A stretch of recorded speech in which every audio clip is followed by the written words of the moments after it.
May tahimik na digmaan na nagaganap sa loob ng karamihan sa atin. Isang labang bihira nating pag-usapan. Hindi dahil hindi ito nakikita, kundi dahil naging normal na ito sa atin. Gumigising tayong pagod, lumilipas ang araw na tila may ulap sa isipan, hirap makaramdam ng tuwa, gana o koneksyon.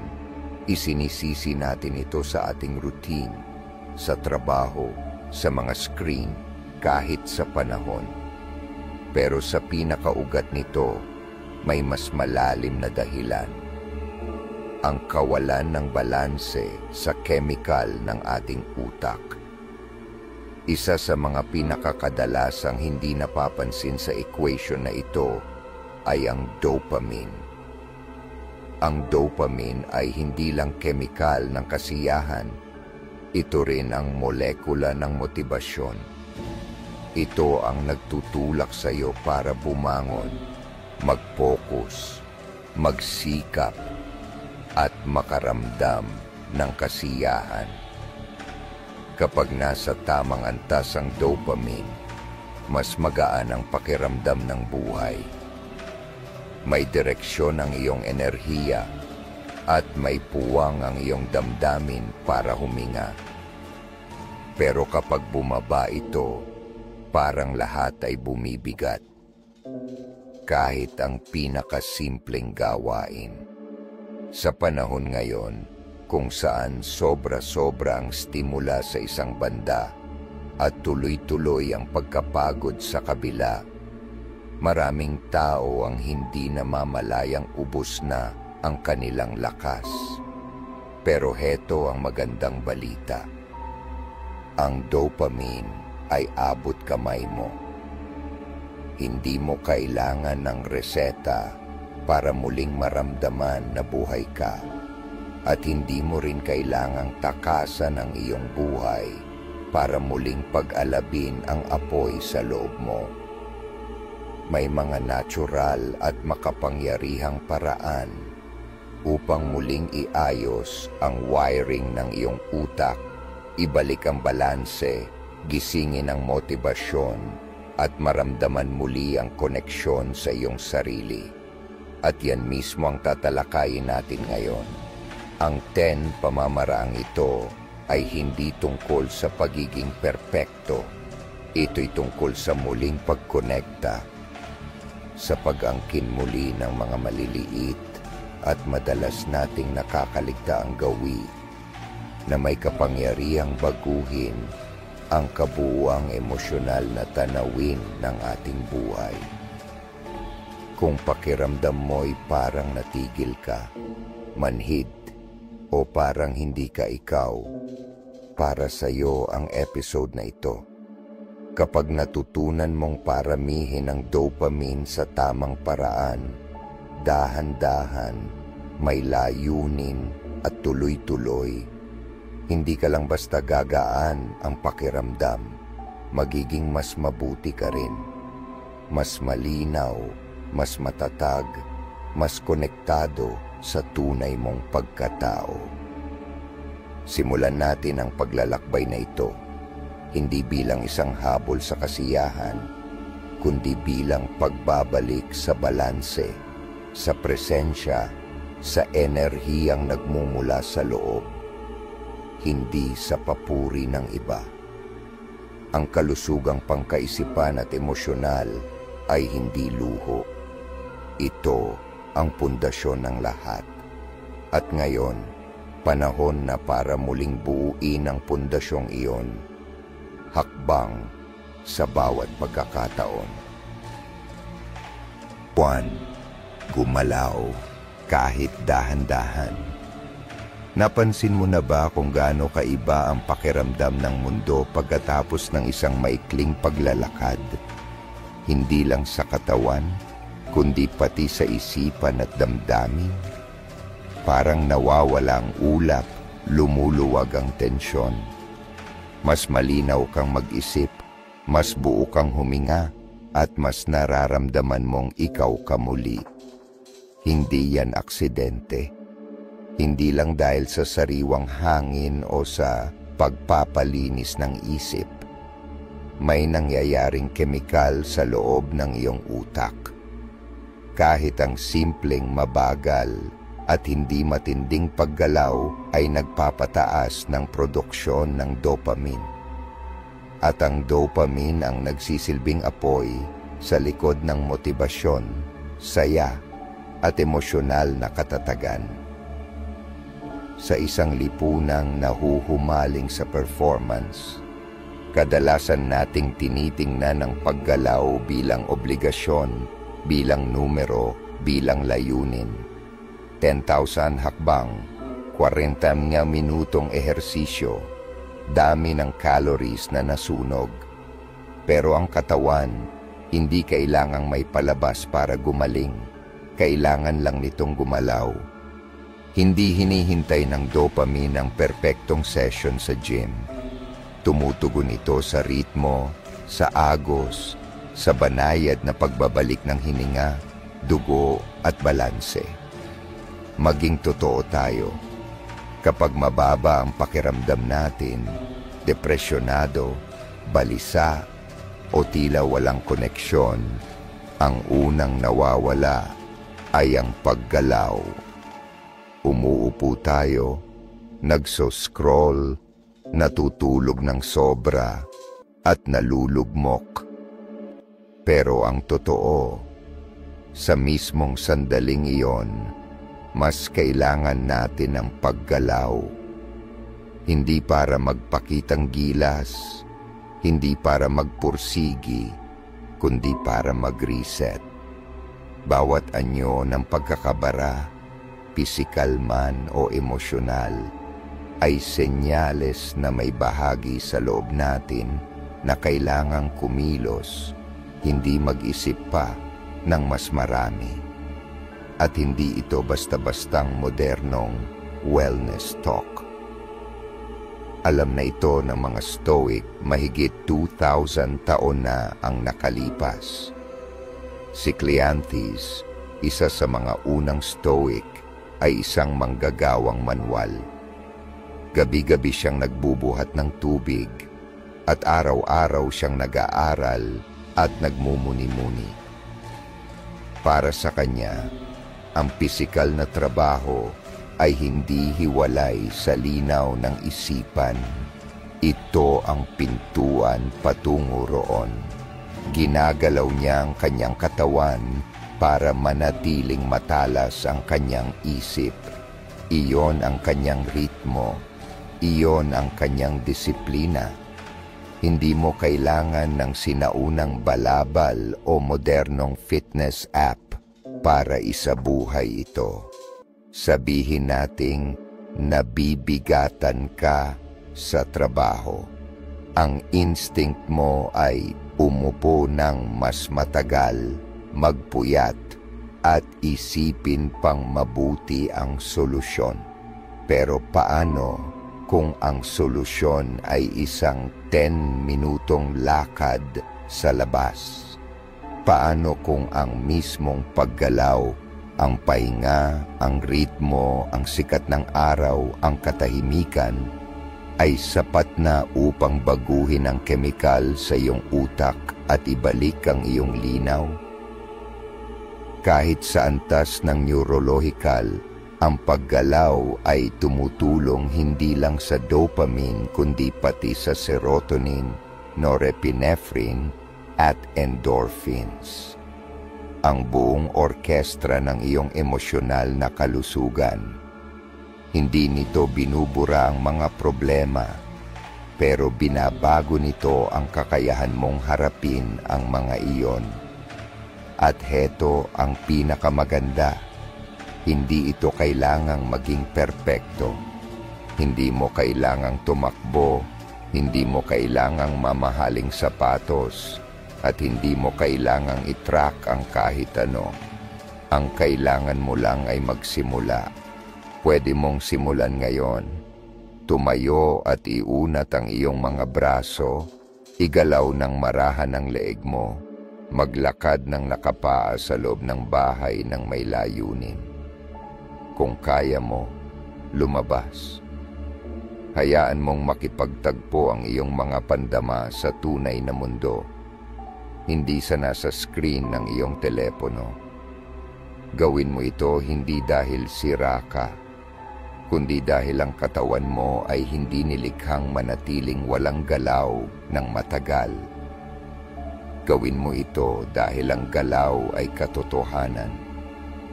Dahil ang isip na kumikilos ay mas maraming natutuklasan kaysa sa isipan na nag-iisa. At dahil ang paggaling ay hindi dramatikong kilos, ito'y ang mabagal, tuloy-tuloy na pagbabalik sa isang simpleng bagay, ang presensya. Gawin mong bahagi ng iyong araw-araw ang paggalaw, hindi bilang parusa, kundi bilang pahintulot. Pahintulot na muling kumonekta sa sarili. Pahintulot na bitawan ng stress sa halip na itago ito. Pahintulot na maramdaman muli ang iyong katawan, hindi bilang pabigat, kundi bilang kakampi. Kaya itanong mo sa sarili mo ngayon, anong uri ng paggalaw ang maibibigay ko sa sarili ko ngayon? Hindi kung ano ang inaasahan ng mundo, hindi kung ano ang maganda sa social media, ano ang kailangan ng katawan mo. Pagkatiwalaan mo ito, igalang mo ito, at pagkatapos, gumalaw kahit dahan-dahan dahil sa bawat galaw, dumadaloy ang dopamine at kasabay nito, muling bumabalik ang tunay na pakiramdam ng pagiging buhay. 2. Kumain ng may katalinuhan, hindi dahil sa emosyon. Ano ang unang bagay na hinahanap ng marami sa atin kapag tayo'y malungkot, nababato, o labis na na-stress? Hindi katahimikan, hindi paghinga, hindi pagninilay, kundi pagkain. Hindi dahil gutom tayo, kundi dahil nasasaktan tayo. Sa isang iglap, yung kagat ng matamis, maalat, o pampakalmang pagkain ay tila nakakapawi ng ingay. Pero ito ang madalas nating hindi naiisip. Tuwing tayo'y kumakain ng dahil sa emosyon, hindi lang katawan ang pinapakain natin. Binabago rin natin ang wiring ng ating utak. Kadalasan, nasisira natin ang natural na balanse ng ating pinakamakapangyarihang mga neurotransmitter, kabilang ang dopamine. Ang dopamine ay malalim ang koneksyon sa nutrisyon. Literal na naaapektuhan ng pagkain mo kung paano gumagana ang iyong utak, kung paano ka emosyonal na nararamdaman, at kung gaano ka kaklaro o kalabo mag-isip. Ang mga pagkaing mayaman sa protina, malulusog na taba, at mataas sa amino acid na tyrosine ang nagsisilbing pundasyon ng dopamine. Tinutulungan nito ang iyong utak na gumawa ng enerhiyang kailangan para mag-focus, kumilos, at manatiling kalmado. Pero kapag pinalitan mo ang tunay na nutrisyon ng asukal, processed food, o emotional binge eating, baka gumaan ang pakiramdam mo sa loob ng 10 minuto, pero masisira ang buong araw mo pagkatapos. Hindi man pinag-usapan ng mga Stoic ang amino acids o neurochemistry, may isa silang bagay na malinaw na nauunawaan. Ang disiplina sa kung ano ang nilalagay mo sa katawan mo ay nagdudulot ng kalinawan sa pag-iisip. Sabi ni Seneca, ang pagkalasing ay walang iba kundi kusang loob na kabaliwan. Hindi lang niya tinutukoy ang alak, binabalaan niya tayo laban sa anumang uri ng labis-labis na nagpapalabo sa isipan at nagpapahina ng kalooban. At ang pagkain, lalo na sa oras ng stress o lungkot, ay madalas nagiging ganitong uri ng pagtakas. Kaya't ang tanong ay hindi, ano ang dapat kong kainin para pumayat? O ano ang uso ngayon? Ang tanong ay, anong klaseng pagkain ang tumutulong sa akin maging malinaw ang isipan at matatag ang emosyon? Malaking kaibahan yan. Hindi ito tungkol sa guilt o hiya. Ito'y tungkol sa kamalayan. Kumusta ang pakiramdam ng katawan mo pagkatapos kumain? Kumusta ang utak mo makalipas ang 2 oras? Nagbigay ba ng enerhiya ang kinain mo o inubos nito ang lakas mo? Ituloy pa natin.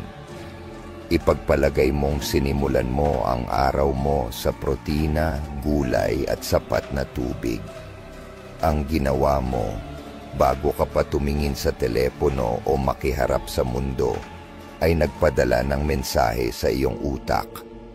Mas pinahahalagahan ko ang katatagan kaysa sa pansamantalang kasiyahan.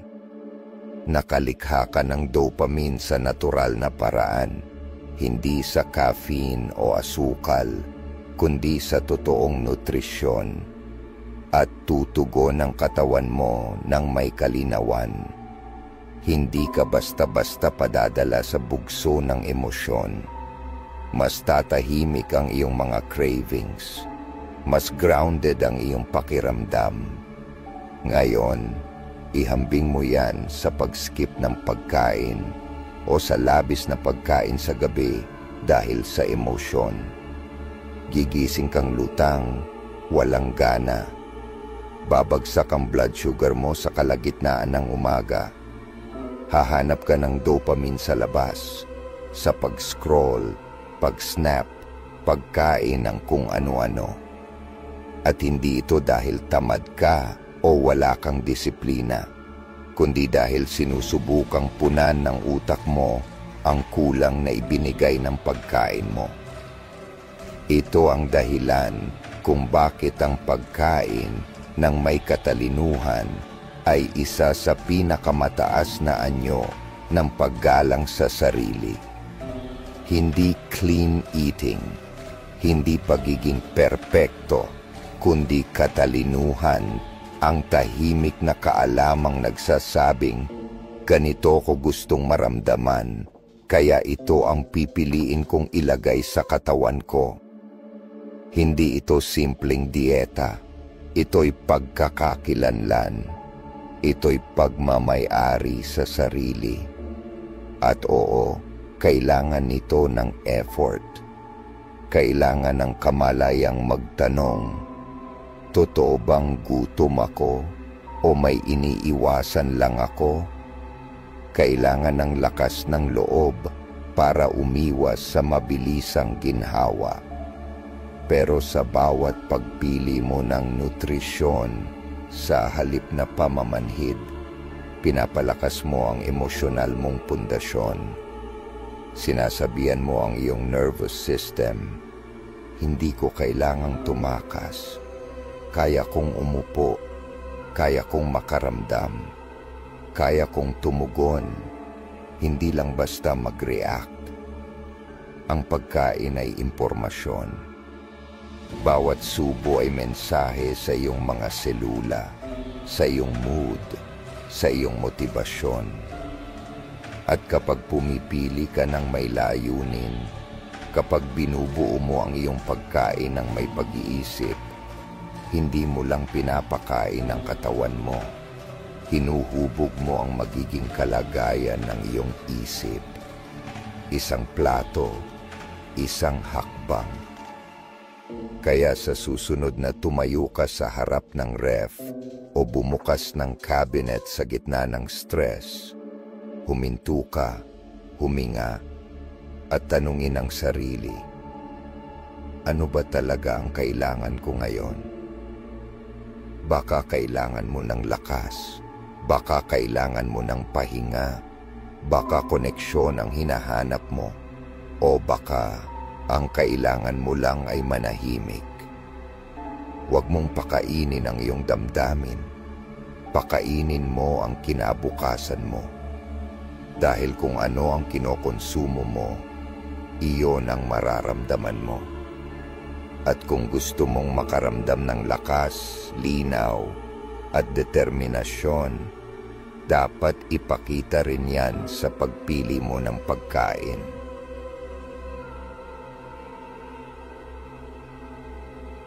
3. Matulog na. Para kang muling binubuhay ang iyong kaluluwa. Kailan ang huli mong tunay na nagpahinga? Hindi lang basta pumikit, kundi binigyan mo talaga ng pahintulot ang katawan at isipan mong mag-reset ng buo. Sa mundong pinapalaki ang ganda ng pagiging abala at tahimik na nasusunog sa pagod, ang tulog ay madalas binabaliwala. Parang luho, hindi pangangailangan. Parang kaya mo lang ituloy-tuloy, damihan ng kape, at magpatuloy sa pag-push kahit na may kapalit. Pero ito ang totoo. Ang iyong nervous system ay hindi tumitigil sa pagbulong. Ang tulog ay hindi optional. Ito'y isang biological na hindi pwedeng tawaran. At kapag pinapalampas, minamadali, o hindi pinahahalagahan ng tulog, humihinto ang iyong utak sa maayos nitong paggana, lalo na pagdating sa dopamine. Ang produksyon ng dopamine ay labis na nakadepende sa malalim at nakapagpapagaling na tulog. Sa gabi, ang iyong utak ay nagsasagawa ng isang uri ng internal na paglilinis.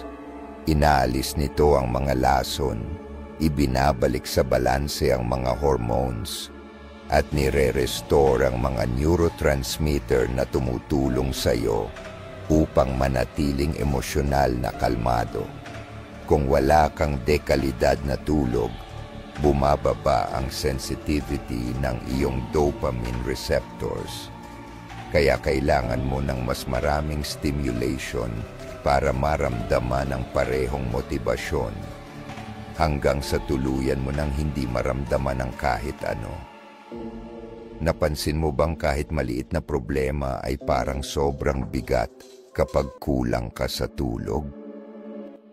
Na parang ang pasensya mo'y manipis, nawawala ang gana, at parang ang lahat ay masyadong emosyonal?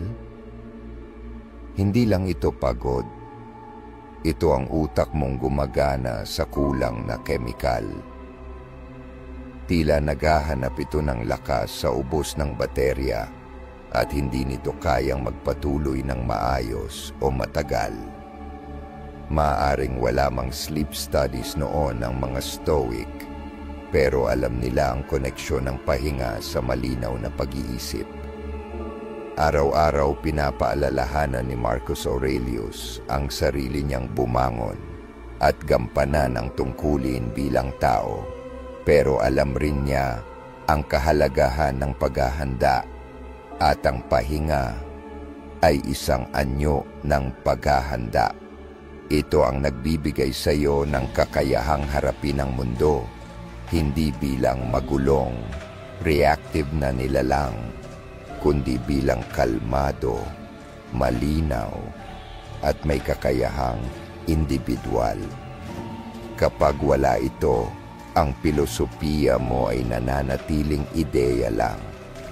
Kapag meron, nagiging buhay ito sa gawa.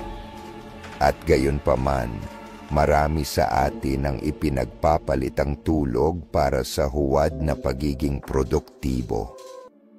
Ginagabi sa pagtatrabaho, walang tigil sa pag-scroll, o nananahimik sa harap ng screen. Akala natin, mas marami tayong natatapos, pero ang totoo, ninanakawan natin ang sarili natin ng kinabukasan, ng kalinawan, emosyonal na katatagan, at ng kakayahang maging present. Isa sa pinakamakapangyarihang desisyong pwede mong gawin para sa iyong mental at emosyonal na kalusugan ay hindi ang mas magtrabaho, kundi ang mas matulog ng maayos. Hindi ito tungkol sa pagiging perpekto. Hindi mo kailangang makabuo ng 8 oras ng tulog gabi-gabi, pero kailangan mo ng ritmo, konsistensya, at isang sagradong hangganan tuwing gabi. Isang hangganang nagsasabing, oras ko na ito, panahon ko na para i-reboot ang kaluluwa ko. Hinaan ang ilaw, patayin ang ingay, hayaan mong magpahinga ang iyong isipan. Iregalo mo sa sarili mo ang transisyon mula sa paggawa tungo sa pagiging, mula sa ingay patungo sa katahimikan, at alam mong hindi ito laging magiging madali. Matutukso kang sumilip sa isang mensahe pa o tapusin ang isang gawain pa. Pero tandaan ito, ang pagod na isip ay hindi nag-iisip, nagrereklamo. Hindi ito lumulutas ng problema, lumilikha ito ng bago. Kung gusto mong gumanda ang mga araw mo, simulan mo sa mga gabi mo. Protektahan mo ang tulog mo na parang nakasalalay dito ang kinabukasan mo dahil ganun nga. Gawing santuwaryo ang iyong kwarto, malamig, madilim, tahimik. Walang stimulasyon, walang husga. Isang espasyong pwede kang magbitiw, mahulog, at maghilom. At kung nahihirapan kang matulog, magsimula ka sa maliit. Parehong oras gabi-gabi, walang screen 1 oras bago matulog, banayad na tunog, malalim na paghinga. Hindi dahil hinahabol mo ang perpektong tulog, kundi dahil ginagalang mo ang pinakamalalim na pangangailangan ng isip. Ang makapagpahinga at makapag-reset. Kaya tanungin mo ang sarili mo, ano ang magbabago sa buhay ko kung siseryosohin ko ang pagtulog gaya ng pagseseryoso ko sa mga layunin ko? Dahil tuwing pinipili mong pahalagahan ang pahinga, nag-i-invest ka sa kalinawan, enerhiya, at focus para sa susunod na araw. Nagtatayo ka ng pundasyong hindi kayang palitan ng kahit anong supplement o morning routine. Hindi mo kayang takasan ang pagod, pero kaya mo itong talunin sa pamamagitan ng pagturing sa tulog bilang ritual ng paggalang sa sarili. I-reboot mo ang kaluluwa mo, gabi-gabi. Number 4. Umupo, kasama ang iyong sarili sa katahimikan. Kailan ka huling tunay na naging mag-isa, kasama ang iyong mga iniisip na walang screen, walang gawain, at walang abala sa harap mo? Hindi ka nag-i-scroll, hindi nagpaplano, hindi sinusubukang maging produktibo. Basta umuupo, humihinga, nakikinig sa katahimikan. Para sa karamihan ngayon, ang ganitong uri ng pagninilay ay parang hindi natural. Minsan pa nga ay nakakailang. Pero sa katahimikan, nagsisimula ang paghilom. Dito muling naibabalik ang dopamine, hindi sa pamamagitan ng stimulus, kundi sa presensya. Dito nakasusumpong ng balanse ang nervous system. At dito muling bumabalik sa tahanan ng iyong isipan. Nabubuhay tayo sa panahong puno ng walang katapusang ingay. Mga notifikasyon, algorithm, musika sa background, at listahan ng mga kailangang gawin. laging may pumapasok sa ating mga pandama. At kahit na tayo'y abala, madalas naman tayong napuputol sa koneksyon. Koneksyon sa sarili nating boses, sa kalinawan, sa damdamin, sa katotohanan.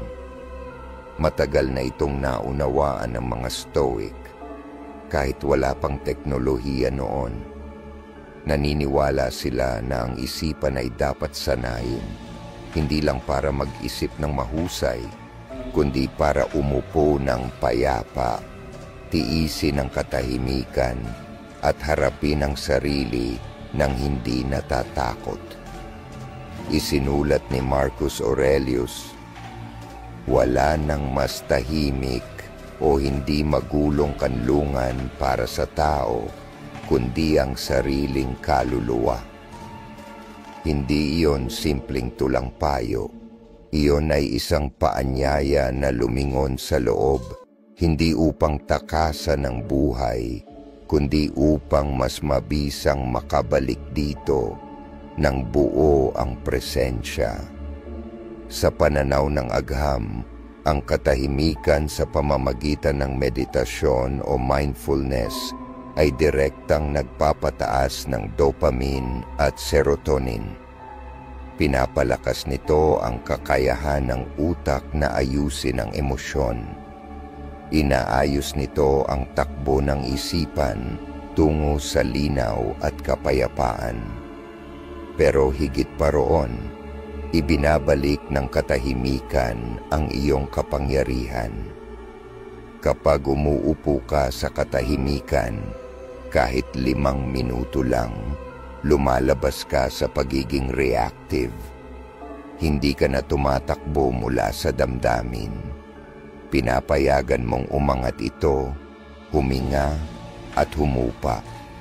Sinisimulan mong pagmasdan ang iyong iniisip, imbes na makisama sa mga ito. Lumilikha ka ng espasyo sa pagitan ng damdamin at kilos. At sa espasyong iyon, naroroon ang pagbabago. Ilapat natin ito sa tunay na sitwasyon. Sabihin nating ikaw ay overwhelmed. Karaniwan, baka kunin mo ang iyong telepono, tumawag sa isang kaibigan, kumain ng kung ano, o maghanap ng distraksyon. Pero sa halip, huminto ka, umupo, huminga. Tinanong mo ang sarili, ano ba talaga ang nararamdaman ko ngayon? Hindi mo ito sinusuri, pinagmamasdan mo lang, at biglang lumalambot ang ingay, nawawala ang higpit ng emosyon. Yung bahagi ng utak mo na responsable sa dopamine, ang reward at motivation system mo, ay nagsisimulang gumana, hindi dahil sa panlabas na stimulation, kundi sa kakayahan mong maging naroroon sa mismong sandali. Kaya maraming taong regular na nagme-meditate ang nagsasabing mas motivated sila, mas emosyonal na balanse, at mas nakakapag-focus. Hindi dahil iniiwasan nila ang mundo, kundi dahil hinaharap nila ito mula sa panloob na katahimikan. Hindi kailangang naka-lotus position ka at tahimik ng 1 oras para maranasan ang katahimikan. Maaring ito ay isang tahimik na umaga na may kasamang tasa ng tsaa. Maaari itong 10 minutong nakapikit bago magsimula ang araw. Maaaring ito'y isang maingat na paglalakad na walang telepono. Tanging hinga at hakbang lang. Hindi mahalaga ang anyo. Ang mahalaga ay ang intensyon. Hindi mo ito ginagawa para magpakitang tao. Ginagawa mo ito para alalahanin kung sino ka sa ilalim ng lahat ng ingay. Kaya tanungin mo ang sarili, Ano kaya ang magbabago kung araw-araw ay bibigyan ko ang sarili ko ng 5 minutong walang distraksyon at puro katahimikan? Makakahanap ka kaya ng linaw, kapayapaan o lungkot na matagal mo nang iniiwasan? Maaaring oo, at ayos lang ang lahat ng iyon. Dahil ang katahimikan ay hindi laging magaan sa pakiramdam. Pero palagi itong totoo. At ang katotohanan ay unang hakbang sa paghilom, paglago, at mental na tibay. Hindi mo kailangang maging monghe. Kailangan mo lang maging bukas. Bukas na huminto, umupo, at pakinggan ang boses sa ilalim ng kaguluhan. Dahil tanging sa katahimikan natin tunay na naririnig ang sarili nating tinig. At kung minsan, ang tinig na iyon, kapag narinig, ay sapat na upang muling matagpuan ang ating daan.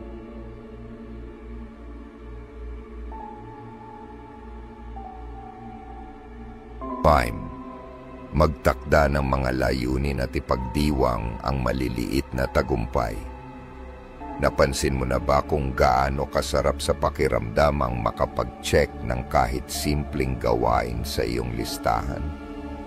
Hindi ito tungkol sa laki ng task, kundi sa momentum, sa pakiramdam na umuusad ka, kahit paunti-unti.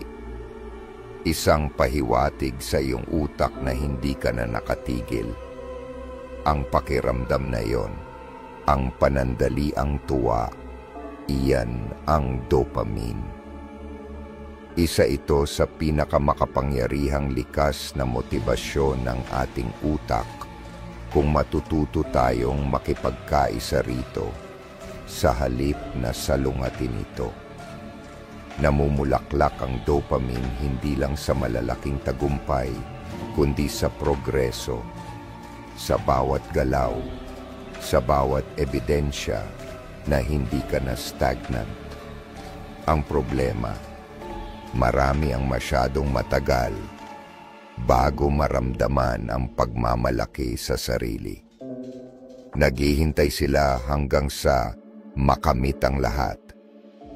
Matapos ang pagbabawas ng timbang, makuha ang trabaho, matapos ang libro, ganap na gumaling. Sa ganitong paraan, ninanakawan nila ang utak ng mga reward signal na sana'y tutulong para manatiling consistent. Hindi inobses ng mga stoic ang ideya ng tagumpay, pero nauunawaan nila ang halaga ng direksyon. Sabi ni Epictetus, una, sabihin mo sa sarili mo kung sino ang nais mong maging at pagkatapos ay gawin mo ang kailangang gawin. Iyon ang pinakapayak at tapat na anyo ng goal setting. Hindi pantasya, hindi wishful thinking, kundi malinaw na desisyon na sinusundan ng tuloy-tuloy na aksyon.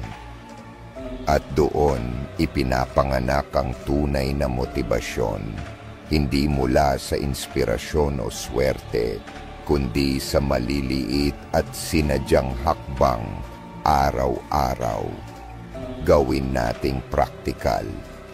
Sabihin nating may malaki kang layunin, gaya ng pagpapabuti ng kalusugan, pagsusulat ng libro, pagbabago ng career, o paglinang ng emosyonal na tibay. Kung hihintayin mo lang ang saya sa dulo, mapapagod ka. Mararamdaman ng utak mo na laging may kulang.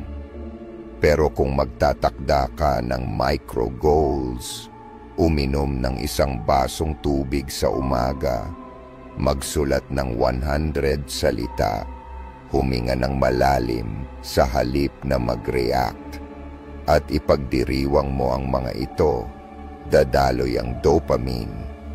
Tinuturuan mo ang utak mong iugnay ang pagsisikap sa gantimpala, Hindi ito basta psikolohikal na kaaliwan lang. Ipinapakita ng pananaliksik na kapag kinikilala at ipinagdiriwang natin ang maliliit na tagumpay, pinapatibay natin ang mga koneksyon sa utak na nagpapatuloy sa atin. Literal tayong nire-rewire para mas mahalin ang proseso, hindi lang ang resulta. Isipin mo ang isang batang natutong maglakad. Bawat hakbang ay pinapalakpakan. Bawat pagkadapa, inaalalayan. Bakit natin ito tinigil sa ating sarili bilang matatanda? Bakit natin binabaliwala ang progreso kapag hindi ito perpekto? Hindi mo mabubuo ang kadakilaan sa isang gabi. Binubuo ito sa bawat tapat na desisyong inuulit. At bawat desisyong iyon ay isang ladrilyo sa pundasyon ng kung sino ka nagiging. Gawin mo itong kasanayan. Magtakda ng mga layunin, pero gawing makatotohanan at abot kamay. Pagkatapos, subaybayan ang iyong mga tagumpay, hindi para sa papuri ng iba, kundi para sa sarili mo, para sa iyong isipan. Gumawa ng maliit na journal, isang tala sa iyong telepono o isang tahimik na ngiti sa pagtatapos ng araw na nagsasabing, "Nagpakita ako ngayon, umusad ako." Hindi yon kahinaan. Iyon ay karunungan. Iyon ang dopamine na sinadyang buuin bilang kasangkapan, hindi panlilin lang. At huwag mong maliitin ang epekto nito sa emosyon. Sa bawat pagdiriwang ng isang maliit na tagumpay, binibigyan mo ng pag-asa ang iyong nervous system. Ipinaaalala mong posible ang pagbabago. Pinapalitan mo ang kawalan ng pag-asa ng direksyon. Unti-unti, nababago ang tingin mo sa sarili. Hindi mo na nakikitang parang wala kang nararating, kundi nakikita mong ikaw ay nasa galaw.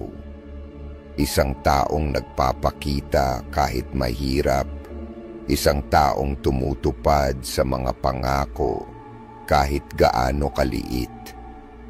Kaya tanungin mo ang sarili mo ngayon.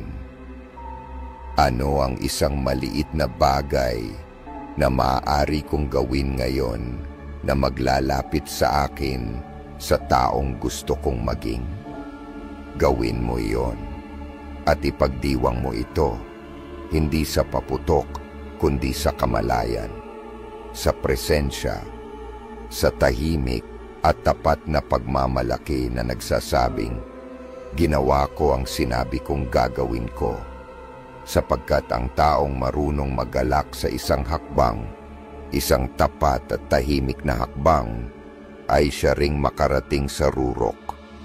Hindi dahil sa bilis, kundi dahil hindi siya tumigil sa paglalakad. Makinig sa musikang kumakabit sa iyong kaluluwa. Naranasan mo na bang tumugtog ang isang kanta at biglang nagbago ang lahat? Ang iyong mood, ang iyong enerhiya, ang kabuuang estado ng iyong damdamin? Hindi iyon mahika, iyon ay dopamine. Hindi lang tayo inaaliw ng musika, tayo'y ginagalaw nito sa literal na paraan. Ipinapakita ng neuroscience na ang pakikinig sa musikang tunay nating gusto ay nagpapagana sa reward system ng utak, nagpapataas ng dopamine, at lumilikha ng pakiramdam ng tuwa, koneksyon, at minsan linaw. Kaya ang isang kantang narinig mo 10 taon na ang nakalipas ay maaaring magbalik ng alaala. Kaya may mga melodiya na pinapaluha ka, hindi sa lungkot, kundi sa pagkilala. Dahil ang musika ay nagsasalita sa wikang lagpas sa salita. Inaabot nito ang mga bahaging hindi kayang abutin ng kahit anong paliwanag. At ang kagandahan nito, abot kamay ito, agad-agad, personal. Hindi mo kailangan ng therapy, journal o plano. Kailangan mo lang ng tunog, yung pinili mo at nararamdaman mo hanggang sa kaibuturan. Sa mundo ng mga Stoic, bagaman hindi sentro ang musika, malalim ang pagpapahalaga nila sa pagkakaayon sa ritmo ng buhay, ang pagtutuno ng sarili sa mas mataas na layunin. Madalas magsulat si Seneca tungkol sa kahalagahan ng ritmo at emosyonal na disiplina. At ano ba ang musika kundi ritmo na may kaluluwa? Kapag pakiramdam mo'y mabigat, malabo o parang nawawala, ang musika ay maaaring maging tulay. Isang kamay na humahaplos mula sa dilim, nagsasabing, hindi ka nag-iisa, kaya mong baguhin ang sandaling ito. At ang pinakamagandang bahagi, wala itong hinihinging kapalit. Hindi ito naghihintay ng paliwanag. Hindi ito nangangailangan ng solusyon. Isa lang itong salamin ng damdamin o minsan isang panibagong simula. Gawin natin itong praktikal. Naiipit ka. Hindi ka makapag-focus. Kinakabahan ka o parang wala kang gana. Bago ka muling humigop ng kape o mag-scroll ng walang direksyon, subukan mo ito. Ipikit ang mga mata. Patugtugin ang isang kantang tunay na tumatama sa iyo. Hindi background music, hindi pampalipas oras, kundi yung may laman. Hayaan mong dumaloy ito sa iyo. Damhin mo kung saan ito dumadapo sa iyong katawan. Pansinin kung paano nagbabago ang iyong paghinga. Kung lumalambot ang iyong mga iniisip, ito ay hindi pagtakas. Ito ay muling pag-aayos ng loob. Iba-iba ang epekto ng musika sa bawat kalagayan. Ang mga masiglang kanta ay nakakapagtaas ng enerhiya at motibasyon. Ang mga kalmadong tugtugin ay nakababawas ng stress at ibinabalik ka sa iyong katawan. Ang instrumental o classical music ay nakatutulong sa focus at creativity dahil pinasisigla nito ang isipan nang hindi inaabuso ito. At minsan, ang malulungkot na kanta ang mismong kailangan mo. Hindi para palalimin ang sakit, kundi para bigyan ito ng puwang para huminga at tuluyang umalis. Pero ang susi rito ay intensyon. Huwag lang basta ubusin ang musika gaya ng pagkonsumo ng ingay. Pumili ka. Buuin mo ang iyong emosyonal na kapaligiran. Gamitin ang tunog bilang kasangkapan sa iyong paghilom, pag-iisip at paglago. Gumawa ka ng playlists na para sa iba't ibang yugto mo, paggising, pagninilay, paggalaw, pahinga. Hayaan mong ito'y sayo, hindi dahil trending, kundi dahil tumatagos. Magugulat ka kung gaano karaming motibasyon ang hindi nagmumula sa lohika o schedule, kundi sa isang kantang tila ginising ang kaluluwa mong natabunan ng alikabok. Iyan ang tagong kapangyarihan ng musika, hindi bilang libangan, kundi bilang pag-align. At emosyonal, ito ang bumabago ng lahat. Matututuan mong hindi mo kailangang laging ayusin ang nararamdaman mo. Minsan, kailangan mo lang damhin ito ng buo at hayaang dumaan. At ang musika ang nagbibigay ng puwang, ng galaw, ng paglaya. Kaya tanungin mo ang sarili mo, ano ang tugtugin ng bersyon ng sarili kong nais kong marating? Anong kanta ang gumigising sa bahagi ko na matagal ng tahimik? Patugtugin mo iyon. Damhin mo. Hayaan mong gawin ito ang tahimik na gawain ito. Sapagkat ang hindi kayang sambitin ng salita, ang musika ang siyang naghahatid. 7. Paligiran ang iyong sarili ng mga relasyong nagpapalusog sa iyo. Naranasan mo na bang makipag-usap sa isang tao at pag-alis mo, pakiramdam mo'y mas magaang, mas nakita, mas buhay? At naranasan mo rin bang matapos ang isang pag-uusap na para bang naubos ka? Parang hindi ka naintindihan o tahimik kang nahiyang muli sa sarili mo? Ang pagkakaibang iyan ay hindi lang emosyonal, ito'y kemikal. Binabago ng mga relasyon ng iyong utak. Ang mga taong pinapapasok mo sa iyong buhay ay direktang nakaaapekto sa iyong dopamine levels, sa tibay ng iyong emosyon, sa iyong motibasyon, at pati na sa iyong pagtingin sa sarili. Ang koneksyon sa kapwa ay hindi lamang magandang mayroon. Ito'y mahalaga para sa kalusugan ng isip at damdamin. Tumataas ang dopamine kapag may tunay na koneksyon. Hindi yung mababaw lang, hindi yung walang katapusang pagte-text, sa pilitang usapan o paghahabol ng atensyon. Ang tunay na hinahanap ng iyong sistema, ng iyong kaluluwa, ay presensyang totoo. Yung kasama mo hindi para lang magsalita, kundi para talagang makinig. Yung nakakakita sa iyo lampas sa papel mo, sa maskara mo, o sa pinagdaraanan mo. Yung hindi kailangang baguhin ka, pero sa presensya pa lang niya, naaalala mo kung sino ka talaga. Madalas magsalita ang mga stoic tungkol sa pagkakaibigan. Hindi yung batay sa kaginhawaan o pakinabang, kundi yung totoo. Sabi ni Seneca, isa sa pinakamagandang katangian ng tunay na pagkakaibigan ay ang makaunawa at maunawaan. Ang ganitong ugnayan ay nagpapalusog ng isip. Pinatitibay nito ang iyong kalooban, nagbibigay ng pananaw, at nagpapagaan sa bigat ng araw-araw.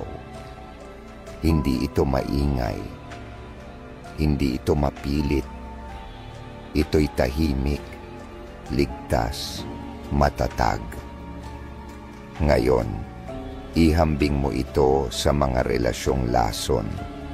Yung pagkatapos mong makasama ay pakiramdam mo'y maliit ka, kinakabahan, o tila laging hindi nakikita. Sa ganitong dinamika, pakiramdam ng utak mo ay may banta. Pumapasok ito sa survival mode. Bumabagsak ang dopamine. Nagiging reaktibo ang iyong enerhiya. Nagugulo ang isip. At unti-unti, nang hindi mo namamalayan, lumiliit ka, nagdududa ka sa sarili mo, at mas nabubuhay sa pangamba kaysa sa kapayapaan. Hindi mo kailangang mapalibutan ng maraming tao para maging mentally healthy. Sa katunayan, minsan, ang dami ng tao ang mismong problema. Ang mahalaga ay kalidad, hindi dami. Isa o dalawang taong nagbibigay sigla sa iyo, marunong magtanong ng may malasakit, nagpapatawa ng buong puso. Mas makapangyarihan iyon kaysa sa 50 koneksyong mababaw. Dahil bawat ugnayan ay isang input.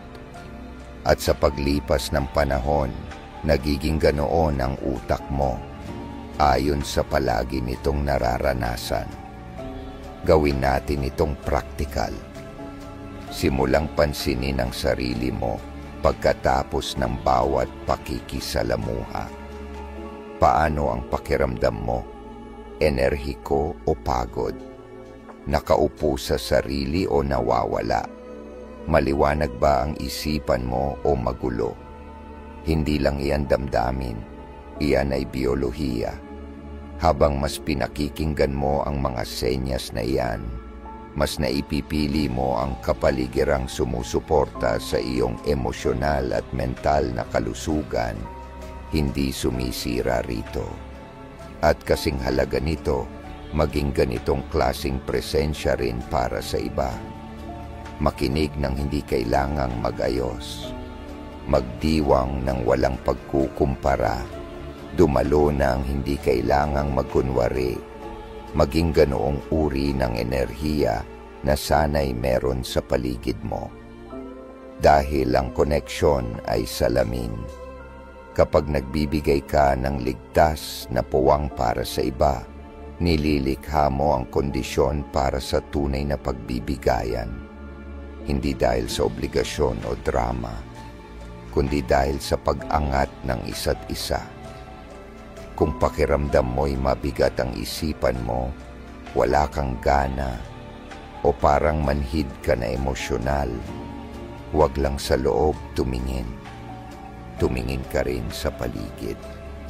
Sino ang nasa espasyo mo? Sino ang binibigyan mo ng access sa iyong isipan, enerhiya, at oras? At karapat-dapat ba talaga sila roon? Hindi ito tungkol sa paghusga sa iba ng masama. Ito ay tungkol sa pagbabantay sa iyong kapayapaan. Dahil sa dulo, ang iyong kapaligiran, sa loob man o sa labas, ang bumubuo sa istruktura ng iyong kabuuang kalusugan. Minsan, ang pinakamakapangyarihang hakbang patungo sa mas malusog at mas motivated na isipan ay ang simpleng desisyong mamuhay sa piling ng mga taong nagpapagaling sa iyo. Kaya itanong mo sa sarili mo, sino ang nagpapagaan sa akin nang walang kahirap-hirap? Sino ang nagpaparamdam na ako'y sapat? Sino ang nagiging ako sa piling nila? Ang tunay na kaibigan ay hindi nakakapagod. Pinagpapahinga kanila. At ang ganitong klaseng ugnayan, hindi ito luho, ito'y gamot.